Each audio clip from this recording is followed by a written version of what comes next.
Let us pray together. Be with us this morning, God. Quiet our hearts. May our spirits be still, that we might hear from you. Amen. Because he lives, I can face tomorrow, and life is worth the living just because he lives. The words to this famous hymn are laden with significance.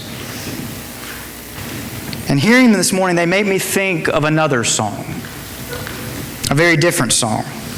It's a song that was hugely popular when I was coming of age, when I was a teenager developing my own identity and my own taste in music. It's a song called Bullet with Butterfly Wings, and it's by the then hyper-popular band The Smashing Pumpkins. And the reason I find myself thinking of that song this morning is because of how different the picture it paints is from the picture painted in this classic hymn. The lyrics of that Smashing Pumpkins song say, "The world is a vampire sent to drain. And what do I get for my pain? Betrayed desire and a piece of the game." The game. That's the image I want us to focus on for just a moment. That's the conception of the world I want us to consider. A game. Because the truth is that in the 21st century, this is the predominant conception people hold concerning human existence. That life is nothing more than a meaningless, absurd game. Unless you think this idea originated in 1995 with the Smashing Pumpkins, listen to this famous scene from Shakespeare's As You Like It. All the world's a stage, and all the men and women merely players. They have their exits and their entrances, and the last scene of all is second childishness, and then mere oblivion. Sans teeth, sans eyes, sans taste, sans everything. Or perhaps this famous scene from Hamlet, where Hamlet laments, "Life's but a walking shadow, a poor player that struts and frets its hour upon the stage, and then is heard no more. Life is a tale told by an idiot, full of sound and fury, signifying nothing." Do I have you in a good mood yet? We could go on all day highlighting famous songs and plays and films and works of art that bespeak this particular worldview. But instead, I'd like to quickly talk about the French-Algerian philosopher Albert Camus, who in 1942 wrote a famous essay called The Myth of Sisyphus, that perhaps more than any other philosophical text explains this worldview. In that essay, Camus depicts the mythical Greek figure Sisyphus pushing the same boulder up the same hill over and over again. And concerning the meaninglessness of this exercise, Camus writes, quote, "The struggle itself must be enough to fill a man's heart." His point being, this is what life is. A pointless exercise in pushing the same boulder up the same hill over and over again for no ultimate purpose. I trust I'm making the point clear. Each of these works is trying to draw our attention to the fact that life has no point, that human existence is absurd, meaningless, that we live in a world that is somehow developed through the random forces of blind chance, and we alone as human beings recognize that life is random. And thus we get to exist, but we get to exist in a world where we know there is no point to our existing. Have I belabored the point? Yes, I have. But here's why I belabor the point. Because the mass of people in the 21st century hold this view of existence, whether they've ever realized it or examined it or not. This worldview has so saturated our culture that it is the very air that we breathe. To say that we are not aware of it is like a fish saying that it is not aware of being wet. In other words, it's always wet. But because it's always wet, it doesn't always realize its wetness. Which is to say that these ideas are entrenched, embedded in the very fabric of our culture. And once you realize it, you begin to see it everywhere. It's the very reality that led Henry David Thoreau in 1854 to write that, quote, "the mass of people lead lives of quiet desperation." He wrote those words in 1854. And they are even truer today than they were when he first wrote them. Whether we realize it or not, the mass of humanity lead lives of quiet desperation. And it breaks my heart. More than anything in the world, knowing this breaks my heart. 2015, one of the highest number of suicides in American history. 2015, one of the highest number of drug and alcohol-related deaths in American history. 2015, over 20 million Americans aged 12 or older with an addiction of some kind. 2015, highest net revenues for various television, internet, and entertainment providers, all of whom offer people a distraction from despair. None of this is coincidental, nor is it inexplicable. This is what happens when people have no hope. This is what happens when people believe their lives have no purpose. This is what happens when people believe their lives have no center. They look for an exit, only to find, as Jean-Paul Sartre says, that there is no exit.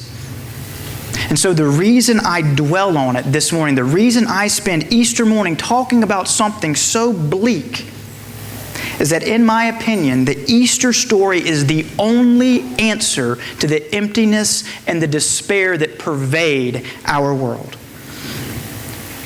Karl Marx famously said that religion is the opiate of the masses, meaning that religion numbs people from the bleak realities of their existence. And thus Marx would say that in my pointing to the Easter story as a source of hope, I'm simply using Christianity as a narcotic. That the popularity of Christianity is no different from the popularity of those television and internet entertainment providers I just referenced a moment ago. Well, perhaps. But here's the question I put before Marx. And it's the very question that Easter morning turns on. It's the very question we've been called here today to consider. What if the story's true? What if the reason the story so satisfies our need for meaning and purpose is that it really did happen? What if it fits like a key in a lock for the simple reason that it is the right key to fit that lock? Which is to say, what if God really did become a man in first century Palestine? And what if that man really did die on a cross and 3 days later rise from the grave? What would that then say about the inherent value of human existence? What would that then say about meaning and purpose? What would that then say about life being an absurd game? The answer? It would say everything. Because if it did happen, it would be the certain evidence that human history is going somewhere. The certain evidence that there is more to the story than we can see. The certain evidence that though we don't have all the answers, that though we have very few answers, somehow this world is chocked full of meaning. And it would be that certain evidence for the simple reason that people don't rise from the dead. But the truth is that the majority of people in the 21st century simply cannot believe this story. They think it's too fantastical, that it sounds too much like primitive myth, like a tall tale. And so for the sake of logic, they write it off. People don't rise from the dead, they point out, and so anyone who would believe otherwise is either childishly naive or being purposely ignorant. And consequently, countless theories have been put forward trying to explain how this myth could be accepted as fact by so many people. For how otherwise sane people could be so credulous about such an incredible story. Suffice it to say that I have read and I have studied all of these theories. I've studied them long and I've studied them hard. And I sincerely believe that I've studied them as objectively as I possibly can. And in the end, at least for me, not one of them washes. And none of them wash for many reasons, but chief among them is this. Unless the story is true, I simply don't know how else to account for our being here today. You see, there were numerous revolutionary figures in Palestine claiming to be the Messiah before Jesus. Just as there were numerous revolutionary figures claiming to be the Messiah after Jesus. They each had loyal followers, just like Jesus. They each agitated the political and the religious establishment, just like Jesus. And most of them were killed in violent manners, just like Jesus. Which for me raises this question. Why alone did Jesus' movement live on while none of the rest of theirs did?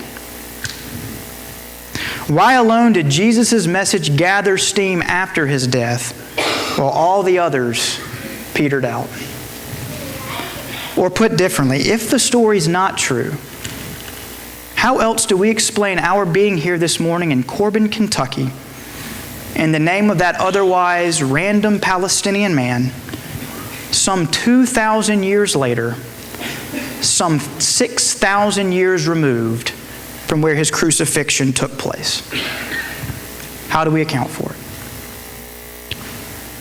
C.S. Lewis writes that there comes a moment when the children who've been playing at burglar suddenly hush. Was that a real footstep?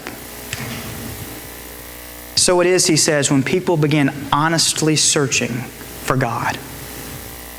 Suddenly, what had seemed only an intellectual exercise becomes an arresting suspicion. What if it were true? They suddenly ask. What if it's not just a game after all? Well, here's what if.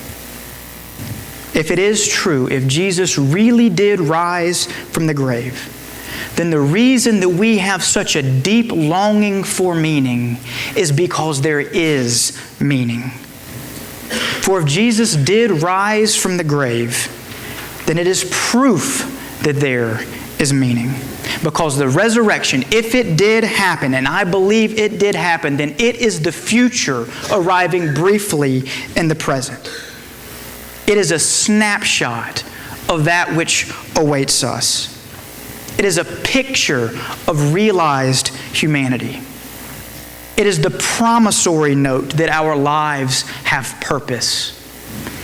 It is the dye that permeates the world and turns it from black and white into technicolor.